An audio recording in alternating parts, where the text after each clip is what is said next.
എൻ്റെ പേര് റിൻസി അനീഷ് എന്നാണ്. ഞാൻ എടക്കുന്ന് സ്ഥലത്ത് ഒരു സ്കൂൾ വണ്ടിയിൽ സ്റ്റാഫായിട്ട് പോയേണ്ടിയിരുന്നതാണ്. ഞാൻ +2 ഹ്യൂമാനിറ്റീസ് ആണ് എടുത്തിരുന്നത്. അപ്പോൾ എനിക്ക് ടീച്ചർ എന്ന മേഖലയിലേക്ക് പോകാൻ വേണ്ടിയിട്ടാണ് ഞാൻ എടുത്തത്. പക്ഷേ വീട്ടുകാർക്ക് ഒട്ടും താല്പര്യം ഉണ്ടായില്ല. +2 കഴിഞ്ഞ് എന്നെ ഫാർമസിയിലേക്ക് ആണ് എന്നെ അവർ വിട്ടത്. അത് കഴിഞ്ഞ് അവിടെ വെച്ചാണ് എൻ്റെ കല്യാണം കഴിഞ്ഞത്. കല്യാണം കഴിഞ്ഞപ്പോൾ തന്നെ നമ്മൾ ആ മേഖലയിൽ നിന്നൊക്കെ വിട്ടുപോയി, പഠിക്കണം എന്നുള്ളൊരു ചിന്തയ്ക്ക് പോയി.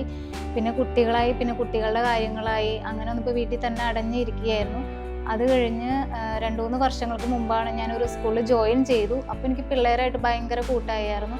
അപ്പോൾ എനിക്ക് പഠിക്കണം, പിള്ളേരെ പഠിപ്പിക്കണം എന്നുള്ളൊരു ചിന്ത വന്നു. അങ്ങനെയാണ് ഈ എൻട്രി എന്നുള്ള ഒരു ഇത് കണ്ടായിരുന്നത്. എഡ്യൂഫെസ്റ്റ് 2025 ഭാഗമായി എൻട്രി മോണ്ടിസോറി TTCയുടെ എല്ലാ കോഴ്സുകളും ഏറ്റവും മികച്ച ഫീസിൽ സ്വന്തമാക്കും. കൂടുതൽ അറിയാൻ സ്ക്രീനിൽ കാണുന്ന നമ്പറിൽ കോൾ ചെയ്യും. അങ്ങനെ ഇതുവരെ ഞാൻ പഠിച്ച് പാസ്സായി. അപ്പോഴും ഞാൻ ജോലിക്ക് പോകുന്നുണ്ടായിരുന്നു. എനിക്ക് എൻ്റെ വീട്ടിൽ ഹസ്ബൻഡ് ഉണ്ട്, 3 മക്കളുണ്ട്. അവർ നല്ല സപ്പോർട്ടായിരുന്നു. അമ്മ പഠിക്കുക എന്ന് പറഞ്ഞപ്പോൾ തന്നെ മക്കൾക്ക് വലിയൊരു ഇതായിരുന്നു. സ്കൂളിലായാലും എൻ്റെ മക്കൾ പറയായിരുന്നു, എൻ്റെ അമ്മ പഠിക്കുകയാണ്, ടീച്ചറാവും എന്നുള്ളൊരു വിശ്വാസത്തിൽ തന്നെയാണ് മുമ്പോട്ട് പോയത്. ഞാൻ ഈ മാസം അവസാനത്തോടു കൂടി ജോലിക്ക് കയറി. കൊരട്ടി എന്ന സ്ഥലത്താണ് ജോലിക്ക് കയറിയത്.